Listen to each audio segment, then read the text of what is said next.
လက်တလုံးမှာကျွန်တော်တို့ general practice လို့ခေါ်တယ်မိသားစုဆရာဝန်လောကမှာအများဆုံးကြုံတွေ့နေအဲ့တန်ချစီပြဿနာပေါ့နော်အဲ့တော့အရင်တုန်းကစကားတွေက6လက်တစ်ခါချလို့မရဘူးလက်ရှိအချိန်တွေကအပြင်စာတွေပဲစားရတယ်ကျွန်တော်တို့လည်းဒါသွားလာလှုပ်ရှားနေတယ်အပြင်စာတွေပဲစားရတဲ့အတွက်3လတစ်ခါချရတယ်တစ်ခါချရင်3ရက်စားရတယ်ဒါအကောင်းဆုံးပဲ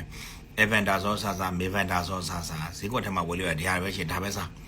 နော်အဲ့ထက်မြင့်နိုင်လာမပြောနဲ့မြန်မာနိုင်ငံကြီး US မှာရှိတယ်လာမပြောနဲ့အောင်အဲ့လောလောဆယ်မှာတန်ချာစီရှိသည် Evandazole ကိုတစ်ခါစား3လုံးစား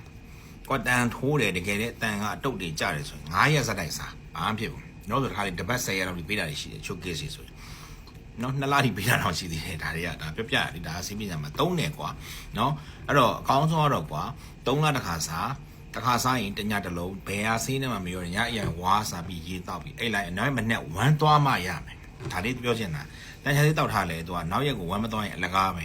အဲ့ဆေးတောက်တာအလကားပြန်တောက်ရတယ်အဲ့တော့အောက်ထစ်3ရက်တောက်မယ်3လ3ရက်လုံးမှတ်လိုက်3လတစ်ခါ3ရက်တောက်တာဒီအကောင်းဆုံးပဲပြင်သာစားရတဲ့သူတွေကပြင်သာမစားဘူးအိမ်ဒီမေးမဲစားတယ်ဟိုအတန်မကြိုက်တဲ့သူကတစ်လုံးတော့စားပေါ့ကွာ3လတစ်လုံးတော့စားအဲ့တော့အရင်တော့ပြောတာဒီ6လတစ်ခါတန်ချနို့ခုခေတ်ကပြောင်းသွားပြီ3လတစ်ခါချနော်တက်တန်းတွေလည်းတိုးလာပြီနော်ဆာဟာရာတွေလည်းမဖြစ်တော့ဘူးလေတန်းကဟိုဆရာကြီးလည်းတန်ပေါက်လာတော့အဲ့လိုပြောတာမဟုတ်ဘူးဟိုတရားသမားတွေပြောတာမဟုတ်ဘူးကွာနော်ကျွန်တော်တရားသမားမဟုတ်ပါဘူးအဲ့တော့ဆရာကြီးလည်းတန်ပေါက်သွားတယ် sorry ပေါ့ကွာခက်ကမကောင်းဘူးဘာလို့ဆရာကြီးပြောလို့ပဲခက်တယ်ပြက်လာတယ်လူတွေဆုပ်ရှုံလာတယ်ဒါတွေကအာဟာရတွေမဖြစ်တော့ဘူးဥရုတွေကဖောက်လာတယ်ဒါအကုန်လုံးမှာတစ်ကမ္ဘာလုံးဖြစ်နေရလေနော်အဲ့တော့အမေရိကမှာနေတဲ့ကောင်တွေစိတ်ချမ်းသာလို့လားဒါတဲ့ပြောတာနော်ချမ်း beauty ဝိထုပိုင်းချမ်းသာလိမ့်မယ်စိတ်ချမ်းသာလို့လားအဲ့ဒါပဲစိတ်ချမ်းသာအောင်နေတဲ့ဖို့လိုတယ် orderly အဲ့ဒါမှမဟုတ် work for peace ပေါ့ peace ဆိုတာဒါဘာလို့ဆိုအတွင်းစိတ်တွေ inner ထဲမှာ inner ထဲမှာအတွင်းထဲမှာenergy လိုနေတယ်လူတွေကစိတ်မချမ်းသာကြဘူးအဲ့လိုဖြစ်နေတယ်အဲ့ဒီမှာအဲ့လိုယောဂတွေလည်းပို့ဆိုးလာတယ်ဒါပေမဲ့တစ်ဖက်ကလည်းအရန် scientifically လည်းမြင့်လာတယ်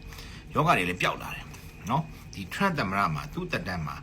သူဒီ HIV ပျောက်အောင်သူကကြညာသွားဖို့လို့ကျွန်တော်မျှော်လင့်ထားတယ်သူ့တက်တန်းဘယ်လောက်ကြံသေးလို့တနေ့4နှစ်နော်4နှစ်တခါဆိုတော့3နှစ်2နှစ်လား3နှစ်လားကြံသေးတယ်အဲ့တက်တန်းကာလထဲမှာ तू ကအတဲအတန်လုံးမဲ့ဟာဒီ तू ဒီ Nobel ဆုရဖို့ဒီ HIV ဆေးပဲဒါ trend American သမ္မတကအမေရိကထုတ်မှကျွန်တော်တကဘာလုံးသုံးရမှာဒါသိပြီစားအဲ့တော့ဒီကောင်ဒီ America first ပဲအဲ့တော့ဒါပေမဲ့ तू ဒီလောက်သွားမဲ့ဟာဒီ HIV ကိုလုံးဝအရှင်းပြောက်တယ်ဆိုပြီး तू ကဟုတ် तू ရင်ကျင်ညာသွားမှာကွာသိရမလားအဲ့လိုမျိုးပေါ့ကွာဒီကောင်ကအဲ့လိုပေါ်ပင်လောက်တာပေါ့သိရမလားတခါလဲအဲ့လိုပန်နရောဘာညာထပြောတာဟိုအဲ့တော့ तू ဒီအဲ့သူ့ရဲ့တက်တန်းတစ်လျှောက်မှာဒီဟာနဲ့ပိတ်သွားမယ်လို့ကျွန်တော်ကမျှော်လင့်တယ်အဲ့ဒါဆိုစိတ်ပညာတော့သတင်းကောင်းပေါ့ကွာဒါကျွန်တော်တို့စိတ်ကူးတဲ့သူတွေအတွက်သတင်းကောင်း HIV အတွက်သတင်းကောင်းပေါ့နော်ဒါပြောပြတာလေဒါစိတ်ပညာ